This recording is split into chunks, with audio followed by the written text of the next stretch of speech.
everyone, and welcome to Bath Garden Center. My name is Em, and today we are going to talk about orchids and how to care for them and some misconceptions surrounding orchids. There are so many different types of orchids, and in many cases you will find a very common orchid like this in most stores or garden centers, and these are called Phalaenopsis. Here we have the Phalaenopsis, and that is what we're going to talk about today. And most of this information on orchid care for Phalaenopsis can be used for other types of orchids as well, but if you have a specific type of orchid, it is always best to look up the specific care information for that orchid. With any type of orchid, you do not want to let it sit in direct sunlight. So with lighting, you want to make sure that it has enough bright indirect light. When it comes to potting your orchid, there are very specific type of pots used for orchids. So orchids really do need aeration. We don't want them sitting in moisture constantly all the time. So we want to provide them with a pot like this that has aerated slats throughout it and also aeration at the bottom. And these types of pots are best if you're looking for plastic pots to put your orchid in and then set them within a decorative pot. There are also specific types of ceramic orchid pots that you can find, and if you've ever noticed pots that might have holes throughout them, those type of pots are great for orchids because they do want that aeration for their roots and the medium.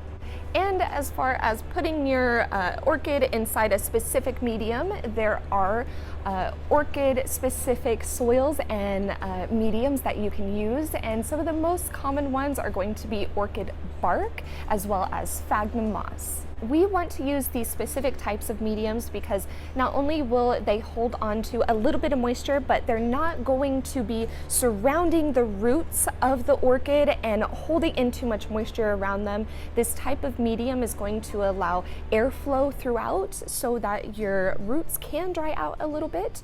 And we don't want that extra moisture because what is super common with orchids is root rot. We don't want to overwater our orchids. So this type of medium will help prevent that.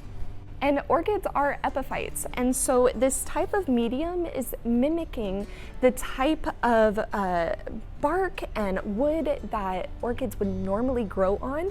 Their roots are not normally inside of the soil. They like to grow on things. You'll want to water your orchids when they are completely dry. A good way to tell when they need watering is if your leaves start to become way too droopy, they're really flimsy, and they also get really wrinkly. And as well as you'll notice that the roots on the inside will sometimes become a very silvery green or a gray color.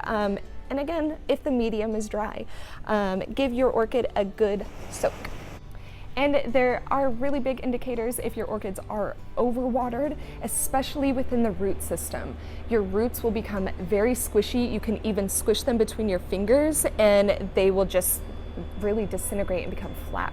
And at that point, you know that that root is dead and it is no longer soaking up water anymore. So we want to get rid of those roots and start cutting back the water in your watering routine. If your orchid is suffering from those rotted roots, we do want to remove them immediately. Make sure you're removing that rot above the infected area. We only want healthy roots.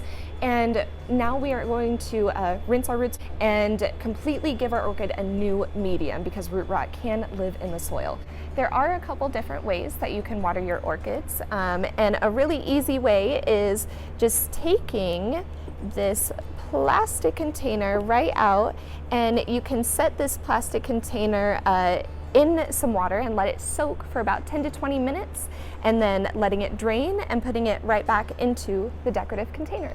And if you are top watering your orchid, which is totally okay, you just want to make sure that you're not watering from the leaves down. We don't want water to collect in the crevices of the leaves or on top of the crown. So just water in the soil only, and you'll still want to fill your decorative container up with water let your orchid soak a little bit and then drain it out as well. You never want to let your orchid sit in standing water. A big misconception about watering your orchids is using an ice cube to allow it to slow water your orchid. We don't want frigid temperatures on your roots or near your stems or anything like that. So we don't want to use an ice cube or even super cold water to water your orchids. We recommend just using lukewarm water and they should do just fine. With fertilizing your orchids, there are a few different routes you can use. There are powder fertilizers as well as liquid fertilizers, and most of these are concentrates. So you will be mixing it with water to fertilize your orchid. And we always just want to stick to the back of the package to know how often you should be using that specific fertilizer.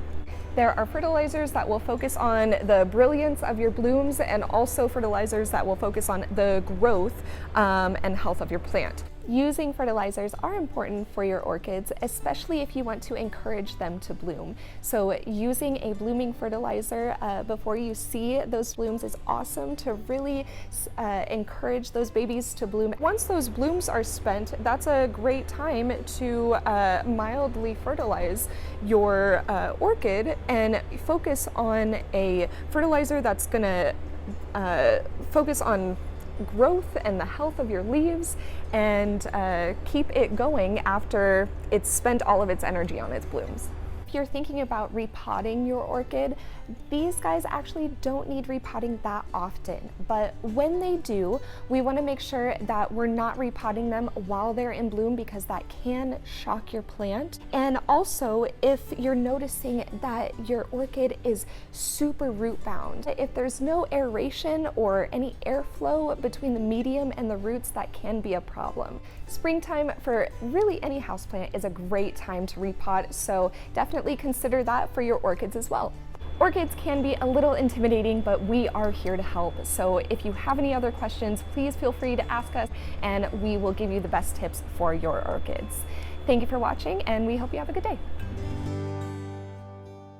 As well as Paphiopedilum. Paphiopedilum, towards the bottom of a jungle floor or a and a lot of orchids are epiphytes. So actually, are a lot of them or all of them? Yeah. Your orchids, actually, can we try that one more time? No, keep going.